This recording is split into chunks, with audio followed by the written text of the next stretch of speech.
I thought prison was the cage. Turns out, freedom had smaller bars. You ever step outside and realize the world just kept moving without you? Like you blinked and 7 years fell into a hole.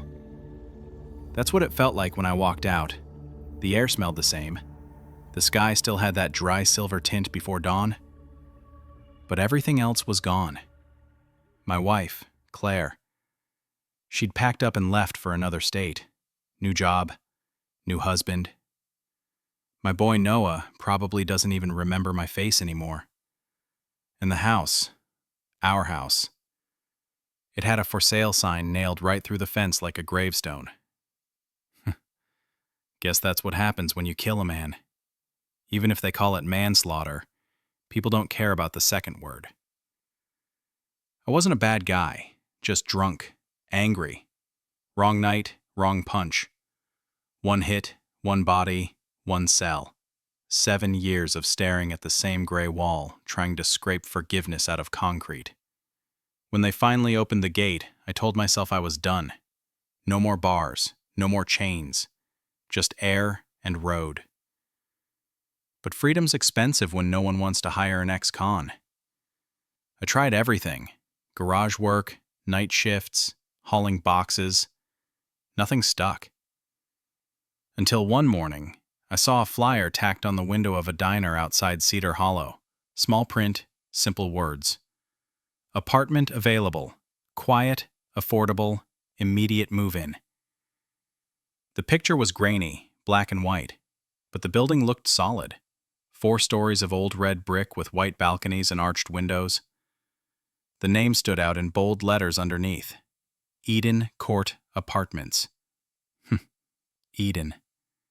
I figured that was a little on the nose for a guy trying to start over. Rent was cheap.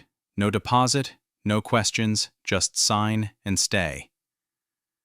So I packed what was left of my life into a single duffel, 3 shirts, 1 Bible, and a rusted photo frame, and took the first bus heading west. The road wound through the hills like it was trying to lose me. No GPS signal, no billboards, just fog, trees, and that sinking feeling that the world was folding away behind me. When the driver dropped me off, there was nothing but the building standing in the mist, like it had been waiting for me. And for a second, I actually felt peace. A kind of silence I hadn't heard since before the fight. I told myself this was it. A new start, a clean slate. But I was wrong. Because some prisons don't have guards or gates. They have doors that always lead back to where you started. And Eden Court was mine. The road into Cedar Hollow narrowed until it was just a strip of cracked asphalt cutting through the fog. My bus stopped at a dirt turnout, engine coughing, driver half asleep. There was no station, no sign, only the outline of a building standing alone in the distance. Eden Court Apartments. 4 stories tall, red brick washed pale by years of rain. The air smelled like rust and wet paint. Above the entrance, a bronze plaque caught what little sunlight there was. Eden Court. Rest easy, live quietly. The words glimmered faintly, like something half-remembered from a dream. I hauled my duffel across the gravel. Every footstep echoed too loud. When I reached the double doors, one swung open before I could touch it. A small woman stood inside, broom in hand. Her hair was white, skin thin as paper. But her smile, that was sharp enough to cut glass. "Mr. Pierce," she said softly. "Welcome home." "Home?" I asked. "I haven't—" "We keep things quiet here, Mr. Pierce." She said it like a rule, not a courtesy. Her name was Mrs. Cora Hemsley, caretaker of the building. She lived in the first-floor unit behind the reception desk, though I never saw her step inside it. Every evening she swept the floors, dusted the lights, polished the brass mailbox slots one by one. The place smelled faintly of lavender and bleach, clean but unnatural. Cora handed me a key tied to a thin red ribbon. "3rd floor, Unit C," she said. "I've aired it out for you." I thanked her and started up the stairs. The building hummed like it had its own heartbeat. Each landing creaked once, like it was counting me. My apartment, 3C, looked perfect. Small but spotless. White curtains, wooden desk. A window facing the open fields where the mist never lifted.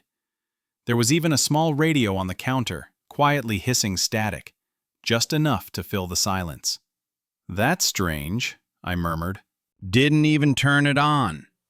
I dropped my bag, sank onto the couch, and let the sound wash over me. The air was still, heavy, too quiet for a building that big. No footsteps, no voices, only the hum of the radio. The sun set fast. By the time I unpacked, the windows were black mirrors. Somewhere below, I heard a faint metallic scrape, like someone dragging a chair across tile, but it stopped before I could listen twice. I cooked a can of beans on the stove, ate standing up. The clock ticked too loud. I thought about Claire, about my son. I imagined them in a kitchen somewhere else, cleaner, warmer, untouched by my shadow. That hurt more than any prison memory. At exactly 9, a soft knock tapped my door. 3 times, slow, even. I hesitated, then opened it. Mrs. Hemsley stood there, broom in one hand, pocket watch in the other. "Evening, Mr. Pierce," she said. "You mustn't forget your greeting when the clock strikes 9. "My greeting?" She tilted her head. "It's tradition. Helps keep the peace." "Right. Well, good evening, Mrs. Hemsley." Her smile brightened, too quickly. "That's better. Sleep well." When she turned away, the hallway lights flickered twice and steadied. I closed the door, locked it, and leaned against the wall. The air had gone warmer somehow. I checked the window. The fog outside looked thicker than before, like the world beyond had drawn a curtain. The static from the radio hummed lower now, a steady whisper that somehow felt alive. That night I dreamt of doors, every one of them leading to the same hallway, stretching longer than it should. I woke up sweating, the radio still humming. I turned the knob slightly, and for a second the static vanished, replaced by something else. A whisper. A word I couldn't catch. Then it snapped back. "Just tired," I told myself. That's all. The next morning, sunlight crept through the curtains but looked pale and wrong, like it had filtered through smoke. I made coffee. It tasted metallic. The tap water ran clear, but the pipes groaned like something alive behind the walls. I explored the building later that day. 16 mailboxes. 15 with names scratched off. Mine was the only one with a new tag. Pierce. Hand-typed and taped unevenly. I noticed the same faint lavender scent clinging to the mailroom. I met one neighbor, a man named Aaron McVeigh, on the stairs. Late 30s, rough beard, eyes that didn't blink enough. He gave a quick nod but didn't stop walking. "Hey, how long you been here?" I asked. "Long enough," he said. "Keep your radio on," he smiled, but it didn't reach his eyes. "Static keeps the building steady." Before I could ask what that meant, he was already gone down the stairs. That evening, when 9 o'clock came again, the broom taps started. Steady, rhythmic, right outside my door. I waited for her to knock, but she didn't. The sound moved down the hallway instead. 3 taps at every door. By the time it reached the end, the radio's pitch rose like a breath being held. When it stopped, I realized I'd been holding mine too. I don't know why, but I whispered anyway. "Good night." The light steadied, the air loosened. I slept for the first time in months. In the morning, I found a folded note slid under my door. The paper smelled faintly of lavender. 3 words written in perfect script. "Rest easy tonight." No name, no signature. I glanced toward the hallway. The lights were off, but I could still smell the faint trace of bleach and lilac. Somewhere below, a broom tapped gently against the tile. 3 beats. Always 3. And though I'd only been there a single night, something in me already knew. Eden Court didn't rest. It waited. The week passed without much noise. Just the same faint hum through the walls, the same pale mornings that never quite turned bright. I started a job at a local factory, loading boxes at night and sleeping through the day. Every morning, I'd find a new note under my door. Short phrases written in perfect script. Rest easy. Be still. Quiet keeps you safe. No one ever saw who left them. Then, on Thursday, someone knocked. Not the broom taps, a man's knock. Measured, deliberate. I opened the door to find a tall figure standing in the hallway. Mid-50s maybe. Sharp suit, polished shoes that didn't match the dust on the floor. His tie was black silk, the kind that didn't wrinkle, even when he smiled. "Mr. Pierce," he said, "I'm Jonathan Vale. I represent the ownership of Eden Court." "Ownership?" I asked. "Didn't know there was any." He smiled lightly. "Of course there is. Everything has a keeper." He reached into his briefcase and pulled out a folder, crisp white paper inside. "It seems your initial rental was processed under a provisional agreement. We like to make things official." I should have read it. I should have asked questions. But rent was cheap, the job was steady, and the man looked like he belonged to a place where questions didn't matter. "Where do I sign?" I asked. He placed the pen gently in my hand. Bottom of the page, right under the words, "Rest easy." I signed. He smiled, folding the paper so carefully it felt like ritual. "Excellent. You'll find Eden Court appreciates obedience." When I looked up again, he was gone. Not down the hall, just gone. That night the air felt different, heavier, like the walls had been waiting for that signature. The radio hummed, same static as always. I sat at the desk, trying to write a letter to my son, but the words kept slipping. Every time I stopped, I heard something faint, an undercurrent beneath the static, a whisper I couldn't quite catch. Then, around midnight, the static stopped. Completely. No fade, no crackle, just silence. The kind that presses against your eardrums until it becomes a sound of its own. I froze. My pen dropped. The air conditioner clicked off, the lights flickered once. Then, somewhere above, a faint metallic chime rang out, long and cold, echoing through the vents. "Return to quiet," a voice said through the PA system. Male. Calm. Flattened, like a recording. I stood. The room vibrated gently as if something massive had moved deep inside the building. The windows shivered in their frames. "Cora?" I called. No answer. I opened the door. The hallway beyond was empty. Dead quiet. The lights buzzed faintly overhead, stretching down the corridor farther than I remembered it being. I took a step forward. The air bent, thickened, almost visible. My shadow stretched ahead of me like tar. I started walking. Each door I passed looked the same. Metal numbers dulled by dust, doorknobs glinting faintly. I counted 10 before I realized there were only supposed to be 4 apartments per floor. I stopped, listened. Nothing. Then something small and metallic clinked behind me. I turned. The hallway was empty, but the door to my apartment, 3C, stood open. Light spilled from it like a wound.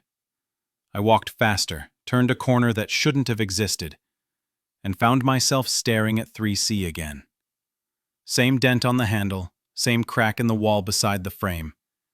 My own handwriting on the name tag. "No," I said softly. "No, I just—" The lights flickered again. The hallway pulsed once like a lung drawing breath. I ran. Every step echoed against the same stretch of floor, the same stain on the carpet, the same damned door at the end. 3C. Always 3C. The loop held me like a leash. I stopped, panting. The radio was humming again, from inside the apartment. The door was still open. I could see the glow from the static spilling through the crack like mist. Inside, the voice from the PA whispered again, closer this time. Return to quiet. The lights dimmed. The air thickened. I stepped back inside because there was nowhere else to go. Everything in the room looked untouched, but the paper I'd signed earlier was lying on the table, folded once, neatly. My signature glowed faintly under the lamplight, like ink still wet. The whisper came again, clearer. Welcome, resident. I turned the radio dial. The static vanished, replaced by faint breathing. Someone else's, not mine. I slammed it off. Silence. Then the sound of broom bristles against tile outside the door. 3 taps, steady, deliberate. I didn't answer. The tapping stopped. For a second, I thought it was over. Then the sound came again, but closer, inside the apartment. Like the broom was sweeping right behind the couch. Mrs. Hemsley? I whispered. Nothing. I turned slowly toward the kitchen. The fog outside pressed against the window like a living thing. The refrigerator hummed, stopped, hummed again. The wallpaper pulsed gently with the light. And then everything stilled. When I looked back, the paper on the table had changed. The words, "Rest easy," had been scratched out. Underneath, fresh ink read, "Return to quiet." The radio clicked back on by itself. Static, then a single breath. And then a voice I recognized, my own, speaking softly through the speaker. "You signed the silence, Logan." The static swallowed the rest. I don't remember turning off the light. I just remember sitting there, waiting for dawn that never came. When I opened the door again, the hallway looked shorter, normal. The clock said 3:33 a.m., but as I closed it, the sound of the broom started again. 3 beats, always 3. I tried to sleep, but the thought gnawed at me. I'd walked that hallway for minutes, maybe hours, and somehow ended up where I started. I told myself it was exhaustion, disorientation, whatever name I could give it. But deep down, I knew the building had changed. Or maybe I had. Before dawn, I checked the door again. The hallway stretched out fine, same length, same quiet hum. But every few seconds, the light flickered near the end, as if it were trying to blink. I stared at it for a long time. I thought I saw movement, something tall, slow, swaying gently. But when I blinked, it was gone. The static on the radio rose again, faint but rhythmic, like breathing through a wall. I turned the dial all the way down, pulled the plug out of the socket, but the sound didn't stop. It kept whispering from somewhere inside the walls, deeper than wires could reach. I whispered to myself, just to fill the silence. I signed, that's all. I didn't promise anything else. The building disagreed. The days that followed blurred together. I kept working nights, trying to sleep through the mornings. But Eden Court didn't run on clocks anymore. The light outside my window never looked right. It wasn't day or night, just a silver fog that didn't change.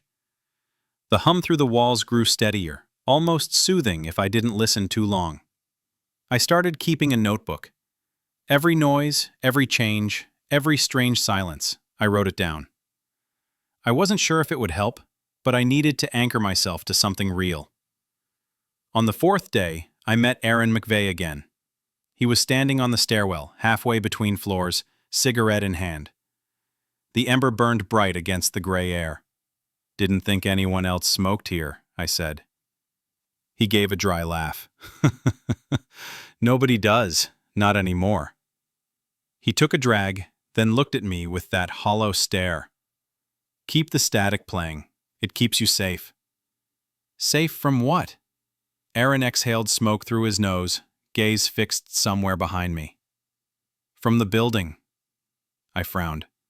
What are you talking about? He smiled, but there was no humor in it. You'll figure it out. Just don't walk the halls when the chime rings. That a superstition? I asked. It's a rule, he said. We all have to follow them. He crushed the cigarette against the wall and walked away before I could ask another question. The ash mark he left behind looked like a fingerprint that never faded. That night, I couldn't stop thinking about what he said. The static on my radio seemed louder. When I turned the knob down, the pitch changed, almost pleading. I left it running, just to be sure. At 9, the broom taps started again. 3 beats, always 3. I called out before she could knock. "Good evening, Mrs. Hemsley." "That's very good, Mr. Pierce," she said from behind the door.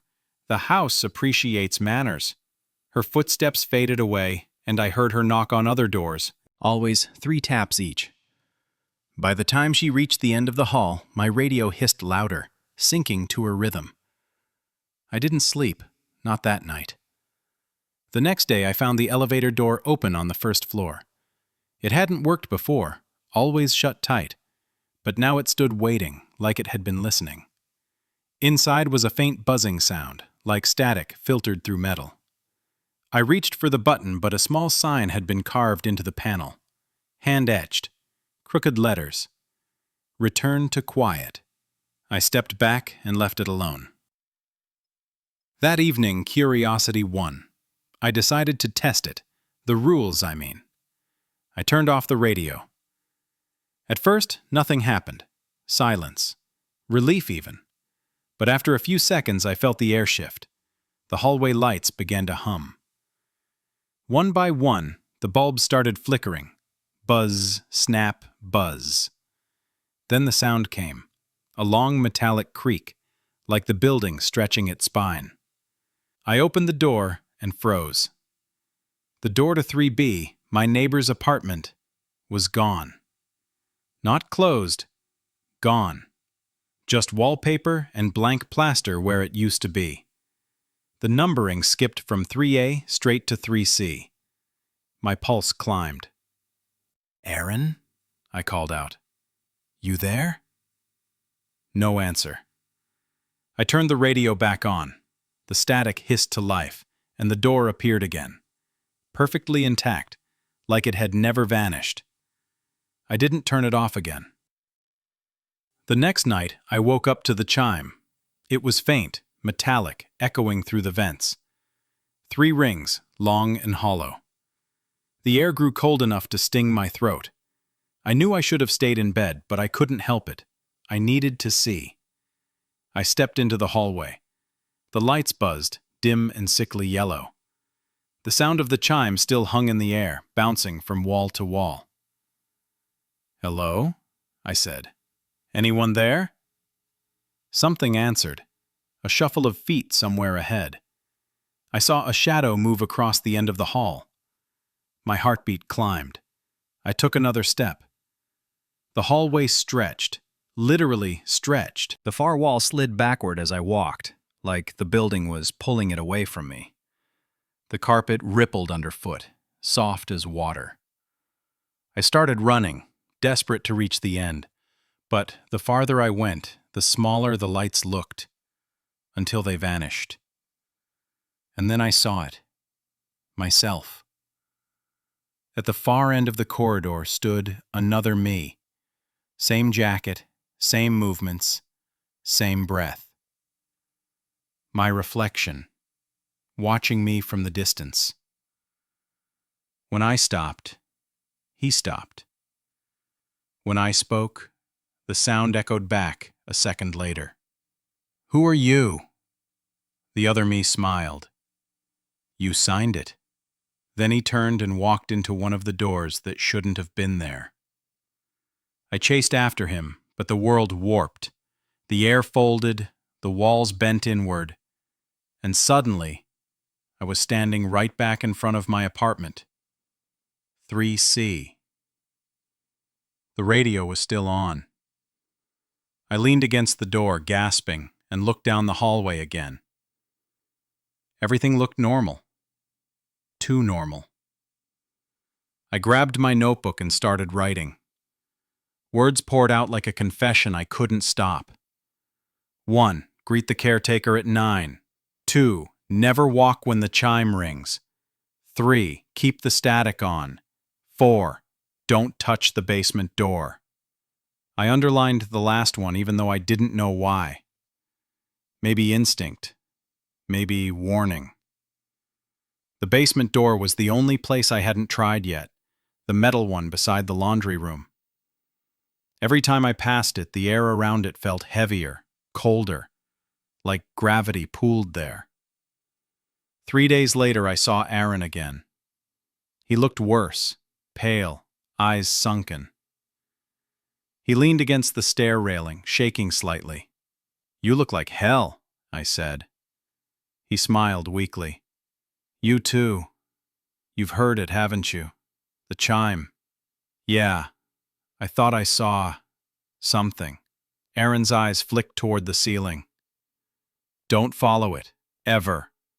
It leads you back to where you started. And if you keep walking," he stopped, glancing down the hall, "it starts to follow you." I swallowed hard. "What does?" He gave a small shake of his head. "The building." I waited for him to laugh, to explain it away. He didn't. He just dropped his cigarette and crushed it under his boot. Then he leaned close, voice barely audible. "She listens through the pipes." "Who?" I asked. He stepped back, eyes darting to the ceiling. "You'll see." He left before I could speak again. His footsteps echoed for a long time after he was gone. Too long for one man on one flight of stairs. That night, the fog outside turned white, dense like snow. The radio static started pulsing in rhythm with my heartbeat. When I looked out the window, the city lights I'd seen before were gone. Only blank darkness stretched beyond the field. I pressed my forehead to the glass. The reflection staring back wasn't moving like me anymore. It blinked slower, smiled faintly, then tilted its head toward the radio behind me. The whisper started again. "Return to quiet." I spun, grabbed the radio, and hurled it across the room. It hit the wall, cracked, and still kept hissing, louder now, angry. I pulled the plug. The lights flashed once. For a heartbeat, I saw something moving under the wallpaper, veins of light crawling upward like roots. I stumbled backward. The air throbbed with pressure. The words from the PA came again, louder, vibrating the walls. "Return to quiet." And then, silence. The clock read 3:33. I sat on the floor, shaking, staring at the notebook still open on the table. The 4 rules glowed faintly under the lamp, like they'd been branded there. Somewhere beneath the floorboards, water dripped in slow rhythm. 3 beats. Always 3. Aaron was gone. His door stood open the next morning, the inside stripped bare. The bed was made, the light was off. No smell of smoke, no sign of a fight, just absence, clean and cold. I asked Cora about him when she passed with her broom. She smiled without looking up. "Tenants come and go, Mr. Pierce, but the house always stays." I didn't press her. Something in her tone said the truth would cost too much. The building grew quieter after that. The radio's static softened, almost soothing now. But underneath the comfort was a rhythm, faint, slow, like breath through stone. Every once in a while, the lights would blink 3 times.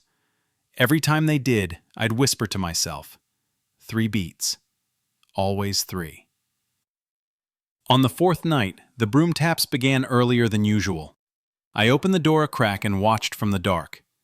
Cora moved down the hall, her back hunched, her broom dragging lightly across the carpet. At each door she stopped, tapped 3 times, waited. When a voice answered, "Good evening, Mrs. Hemsley," The light above that door flicked steady. When no one answered, it went out. One by one, the hallway dimmed until only my bulb remained. She stopped at my door. "Good evening, Mrs. Hemsley," I said quickly. Her head turned toward the crack, one pale eye visible. "You learn fast," she whispered. "Good." The air behind her rippled. For a second, I saw her reflection in the window opposite. Longer than she should have been, limbs too thin, neck bent the wrong way. Then she moved on. That night, I tried to leave. I packed my bag, shoved the notebook inside, and ran down the stairwell. The front door opened easily, too easily. But when I stepped out, I wasn't outside. I was standing in the hallway again, 3C staring back at me. I tried again. Same result. I ran up instead, bursting onto the roof access. The latch gave way, cold air hit my face, and I found myself walking into the corridor again. The same scuffed carpet, the same buzzing lights. No matter where I went, it looped. I screamed until my throat tore, punched the wall until my knuckles split. The sound didn't echo, it just disappeared. Even my own voice had nowhere to go. At some point, I blacked out. When I opened my eyes, I was lying in front of my apartment. The door stood open. Inside, the radio played at full volume, static, roaring like a storm. I tried to turn it off, but the knob spun endlessly, clicking like teeth. Then the static shifted. A voice emerged from the noise. My voice, warped and slow. "You can't leave because you never arrived." The air went heavy. My vision swam. The wallpaper pulsed with faint light, veins spreading from the corners of the room. I staggered back, tripping over my bag. The notebook fell open on the floor. Lines I'd written days ago burned through the page. 4 rules, glowing like scars. The last one pulsed faintly, like a heartbeat. "Don't touch the basement door." I stared at it until the words blurred. The air behind me shifted. Warm breath, too close. I turned. Cora stood in the doorway. Her broom scraped the threshold. "You're restless," she said softly. "Where's Aaron?" I asked. "What did you do to him?" She smiled. "He forgot the rules." I stepped back, heart pounding. "What are you?" Cora's smile didn't move, but her skin did, stretching, cracking, twisting along her jawline like paper burning slow. "I'm the quiet," she said. "The house keeps what's quiet." The light above her flickered once. Her shadow didn't match her body. It crawled across the ceiling, thin and shaking. I bolted past her down the hall. She didn't follow, but her voice carried. "You'll come back, Mr. Pierce. They all do." I ran until my lungs ached. The air warped around me again, folding, twisting. And there it was. 3C, waiting. Something inside me snapped. I grabbed the fire axe mounted on the wall and swung it at the nearest door. The blade met resistance like wood and bone together. Sparks flew. The wall bled dust. I hit again, until the handle cracked in half. The door didn't break. The hallway hummed louder with every blow. Lights flickered, then died. The PA system clicked alive. "Return to quiet." The voice was calm, patient. Male this time. I didn't care. "Go to hell!" I shouted. My voice came back at me from every direction. Layered, delayed, hundreds of me screaming at once. The floor trembled. The far end of the hallway began to sink, swallowing itself. The carpet peeled away, revealing blackness underneath. I ran for the stairs, but the steps had melted into the wall. There was only one way left. The basement. Rule 4. I hesitated only a second. Then I went. The door was cold under my hand. Colder than metal should be. The moment I turned the knob, the entire building shuddered. Lights exploded. A sound like a heartbeat filled the stairwell. I pushed through, and the door slammed behind me. Darkness swallowed everything. I fumbled down the steps, following the pulse. Each beat echoed through the pipes, deeper and slower than any machine. The smell was copper and dust. My breath came back at me in echoes. At the bottom was a single room lit by a dying bulb. In the center stood a massive machine. Steel, cables, and pipes feeding into the walls. At its core, a glowing lever pulsed in sync with the heartbeat. The noise of it was unbearable, low and constant, like thunder trapped in a cage. I approached slowly. The floor vibrated with every step. I could see my reflection in the metal, pale, shaking, not entirely human. Behind me, a whisper. "Break the quiet. Break yourself." Cora. I turned. She stood at the top of the stairs. Only she wasn't human anymore. Her spine arched backward, her limbs too long, her face splitting at the mouth like cracked porcelain. Her eyes were black hollows, burning faintly red. She moved down the stairs without walking, her body dragging like a shadow against the wall. "Stay where you are!" I shouted. My voice broke halfway through. "You wanted silence," she said. "Now you'll keep it." She reached the floor, her skin split, flaking like ash. Each step she took left black prints that hissed against the tiles. "Break the quiet," she hissed. "Break yourself." I grabbed the lever. "Then let it break," I pulled. The machine screamed, metal twisting, cables snapping, the air exploding with light. The heartbeat stopped. For a second, everything was weightless. Then a blinding flash tore through the basement, white and endless. I saw Cora's silhouette dissolve, limbs curling like smoke, her scream turning into static. And then, nothing. Just light and quiet. Rain was falling when I woke. Cold mud pressed against my palms. The sky above was black and endless. Clouds moving slow like smoke. My ears rang with silence. Pure, clean, absolute. For the first time in weeks, there was no static, no humming through the walls. Just rain, steady and soft. I sat up. My clothes were soaked, torn in places I didn't remember. My lungs burned. I looked around and saw nothing but open fields, grass bent low under the wind, glistening like wire. Then I saw it. Far behind me, in the distance, Eden Court. The building stood alone in the fog, burning without collapsing. Its windows glowed white, its walls shimmered like glass under lightning. It didn't fall. It didn't fade. It simply existed, bright, unbroken, impossibly still. I watched it for a long time. The flames made no sound. When they found me, I was lying near the edge of a fenced property, half conscious, covered in soot. The report said I'd been wandering through the rain for hours, though the nearest town was 12 miles away. No one could explain how I got there. At the hospital, they said I was lucky. Second-degree burns on my hands, mild hypothermia, minor head trauma. Nothing permanent. They said I should rest, but every time I closed my eyes, I saw the building. Perfect, silent, untouched by fire.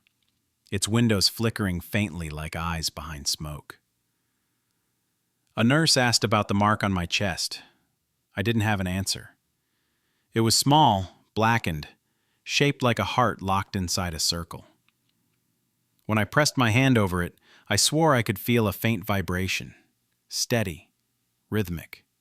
3 beats. Always 3. They kept me for observation. I didn't sleep. I listened for the static, the broom taps, the voice that told me to return to quiet. None came. So I spoke instead, into the recorder they left by my bed. I tried to escape a building, but maybe it wasn't the building that kept me. Maybe it was the quiet I wanted all along. I stopped the tape. For a moment, Everything was silent again. Then, just before it clicked off, the recorder hissed softly. Static, weak, fading, and a voice. Old, patient, familiar. "Rest easy, Mr. Pierce." The rain outside slowed. The monitors hummed once, like breath drawn in. And somewhere, deep under the noise, the world went still.